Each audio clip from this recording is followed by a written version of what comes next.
சத்குருவே சரணம். உங்கள் ஜாதகத்தில் சந்திரன் ரொம்ப முக்கியமான கிரகம். இந்த சந்திரனை வச்சு உங்களோட லைஃபோட முக்கியமான டிசிஷன்ஸ், உங்களோட லைஃபோட முக்கியமான சில நீங்கள் செய்யக்கூடிய உங்கள் ஃப்யூச்சர் பிளான்ஸ், உங்களோட லைஃப் பார்ட்னர் பிளான்ஸ், உங்களோட எஜுகேஷ்னல் பிளான்ஸ், இதெல்லாமே பார்த்தீங்கன்னா சந்திரன் ரொம்ப முக்கியமான ஒரு கிரகம் சொல்லப்படுது. அதே இந்த சந்திரன் உங்கள் ஜாதகத்தில் தவறான இடத்துல உட்காந்துட்டாரு அப்படின்னு பார்த்தீங்கன்னா மொத்தத்தில் உங்கள் மனசை கெடுத்துருவார். ஏன்னா மனக்காரகன் நல்லா இல்லைன்னா you can't take any decision perfectly. இந்த மனக்காரகன் ரொம்ப முக்கியம். உங்கள் ஜாதகத்தில் பார்த்தீங்கன்னா இந்த மனக்காரகன் இப்படி இருக்காருன்னு ரொம்ப பர்ஃபெக்டாக அனலைஸ் பண்ணணும். உங்கள்கிட்ட ஜாதகம் இல்லைன்னா கைரேகையை வச்சு கூட நாங்கள் அனலைஸ் பண்ணி சொல்கிறோம் ஃப்ரெண்ட்ஸ். பக்காவாக சொல்லலாம். உங்களோட 9 கிரகத்தை பற்றியும் உங்களோட பிரச்சனை என்ன, குட்னஸ் என்ன, பேட் என்னான்னு நாங்கள் சொல்லும் போது நீங்கள் தெரிஞ்சுப்பீங்க. இவர் சொல்கிறது கரெக்டாக ராங்கான்ட்டு நாங்களும் அனலைஸ் பண்ணி சொல்கிறோம். என் நம்பர் டிஸ்கிரிப்ஷனில் இருக்குது. ஸோ ஃப்ரெண்ட்ஸ், சொல்ல வர்றது என்னன்னா, சந்திரன் சப்போஸ் நீச்சமாயிட்டார் விருச்சிகத்தில், இல்லை எங்கன்னா திருக்கு பாவத்தில் போயிட்டார், 6, 8, 12 இந்த மாதிரி இடத்துங்களில் போயிட்டாருன்னா ரொம்ப மோசமான தவறான பலனை கொடுப்பாரு. இதனால் ஜாதகனோட புத்தி, மனம் எல்லாம் கெட்டு போயிடும்.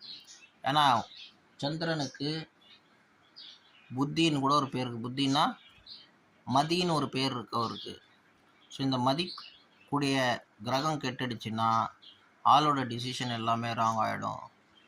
இவர் நல்லா ஜாதகத்தில் நல்ல இடத்துல உட்காந்துருந்தாருன்னா ரொம்ப நல்லா கொடுப்பார். ரிஷபத்தில், கடகத்தில், இன்னும் நல்ல இடங்கள்லாம் 4 லக்னத்துக்கு இந்த மாதிரி இடத்துல உட்காந்தாருன்னா இவர் ரொம்ப பவர்ஃபுல்லான திக்பலத்தை அடைவார்.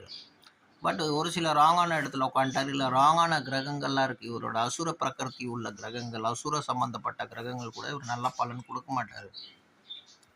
அப்படி உட்காந்துட்டாலும் இவர் நல்ல சில டியூட்டிஸுங்களை பண்ண மாட்டார். ஸோ இவர் உங்கள் ஜாதகத்தில் கெட்டிருக்காருன்னா அதை எப்படி சரி பண்ணணும், அதை எப்படி லைனு கொண்டாடணும், உங்களை எப்படி சரி பண்ணிக்கணும். ஆக்சுவலி இதுதான் ஜாதகம் பார்க்குறது. ஜாதகம் நம்ம எதுக்கு பார்க்குறோம், ஏன் பகவான் உருவாக்குனார்னா நம்மளோட லைஃப்பை நம்ம எப்படி கரெக்ட் பண்ணிவிட்டு வாழ கற்றுக்கிறதுக்காக தான் ஜாதகம் உருவாச்சு.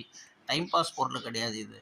உங்களுக்கு இது கெட்டு போயிருக்கு, இது எடுத்துங்க, இது நல்லா இருக்குது, இது செய்யுங்க. அந்த மாதிரி என்ன நல்லா இருக்குது அது எது நீங்கள் அடாப்ட் பண்ணி உங்கள் லைஃப்பில் உங்கள் ஃப்யூச்சர் பிளான்ஸை நீட்டாக கொண்டு போய் லைஃப்பை சக்ஸஸ் பார்க்க முடியுமோ அது முறையாக கொண்டு போகிறது தான் ஜாதகம் கண்டி. சும்மா 4ல் இருக்கிறான், 5ல் இருக்கிறான், 10ல் இருக்கிறான் இப்படி சொல்லிட்டு போகிறது ஜாதகம் கிடையாது. உங்களோட பிழைகள் என்ன, உங்களோட தவறுகள் நீங்கள் என்ன பண்ணிட்டு வந்திருக்கீங்க பாஸ்ட் லைஃப்பில், இப்போ ஃப்யூச்சரில் நீங்கள் எப்படி வாழணும், அதுக்கு என்னென்ன நீங்கள் ஆக்சுவலி டியூட்டி செய்யணும், எந்த